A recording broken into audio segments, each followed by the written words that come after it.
Pawan Kalyan political philosophy ఏంటంటే అంత సులువుగా సమాధానం దొరకదు. 2014లో ఏర్పాటు చేసిన పార్టీ నేటి వరకు ఆయన పొలిటికల్ కెరియర్ డిఫరెంట్ గా సాగుతొచ్చింది. చెగువేర నుంచి సనాతన ధర్మం వరకు తన రాజకీయ ప్రస్థానంలో అనేక మలుపులు, టర్నింగ్ పాయింట్లు చాలానే ఉన్నాయి. 2014 మార్చి 14న ఏర్పాటు చేసిన జనసేన సభలోని ప్రసంగం చూసుకుంటే 2024 ఎన్నికల తర్వాత ఆయన పూర్తిగా మారిపోయింది.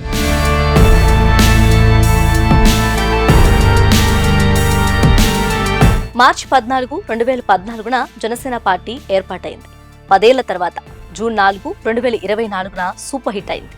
కూటమిలో భాగంగా ఆ పార్టీకి దక్కిన 21 ఎమ్మెల్యే, 2 ఎంపీ స్థానాలను గెలుచుకొని 100% స్ట్రైక్ రేట్ సాధించింది. దాంతో ఇటీవల పార్టీ ఆవిర్భావ దినోత్సవ వేడుకలను ఘనంగా నిర్వహించుకుంది. అధికారంలోకి వచ్చిన తర్వాత జనసేన పార్టీ జరుపుకున్న తొలి ఆవిర్భావ దినోత్సవం కావడంతో ఆ పార్టీ క్యాడర్లో ఉత్సాహం కనిపించింది.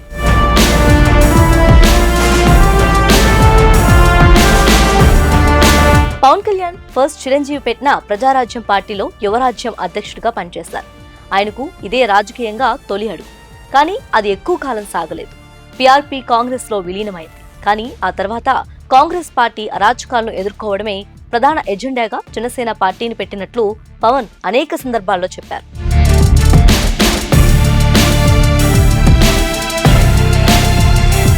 అయితే 2014లో జరిగిన సార్వత్రిక ఎన్నికల్లో జనసేన పోటీ చేయలేదు. ఏపీలో టీడీపీ, బీజేపీ కూటమికి మద్దతు పలికింది.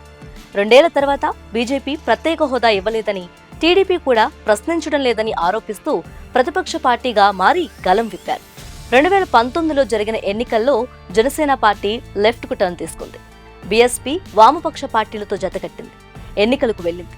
134 సీట్లలో పోటీ చేస్తే కేవలం రాజోలు సీటు మాత్రమే పవన్ పార్టీ గెలుచుకుంది.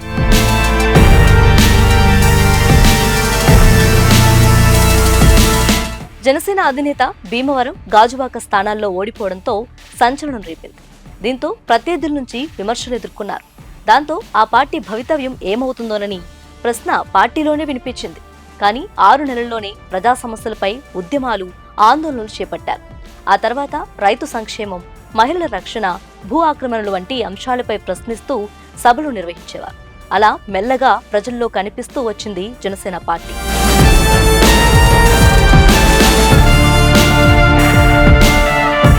ఆ క్రమంలో అప్పటి వైసీపీ ప్రభుత్వం పవన్ పై చేసిన విమర్శలు, ఎక్కడ సభ పెట్టినా అనుమతి ఇవ్వకపోవటం, సమావేశాలను అడ్డుకోవటం లాంటి అంశాలు పవన్లో మరింత కసిని పెంచాయని తెలుస్తోంది. దాంతో ఆయన బీజేపీకి దగ్గరయ్యారు. రావడమే కాకుండా క్రమంగా సనాతన ధర్మానికి తనను బ్రాండ్ అంబాసిడర్ గా చూపించుకునే ప్రయత్నం చేశారు.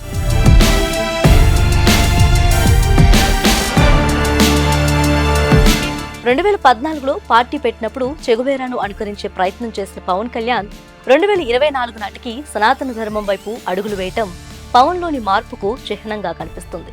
2024 ఎన్నికల్లో కూటమి ప్రభుత్వానికి మద్దతు పలికారు. 2024 పొత్తులో భాగంగా జనసేన, టీడీపీ, బీజేపీ కలిసి కూటమిగా ఏర్పడి ఎన్నికలకు వెళ్లి వైసీపీని 11 సీట్లకే పరిమితం చేశారు. ఎన్నికల్లో పవన్ కళ్యాణ్ పిఠాపురం నియోజకవర్గం నుంచి పోటీ చేసి గెలిచి తొలిసారి అసెంబ్లీలో అడుగుపెట్టారు. కూటమి ప్రభుత్వంలో డిప్యూటీ సీఎం పదవితో పాటు పంచాయతీరాజ్, గ్రామీణాభివృద్ధి, అటవీ, పర్యావరణ, సైన్స్ అండ్ టెక్నాలజీ మంత్రిత్వ శాఖలను కూడా నిర్వహిస్తున్నారు.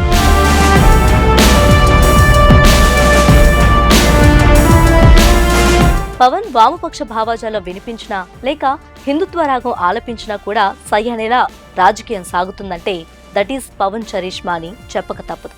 అరుదైన ఈ ఇమేజ్ పవన్ లాంటి వారికే ఉంటుంది అనడంలో సందేహం అయితే లేదు.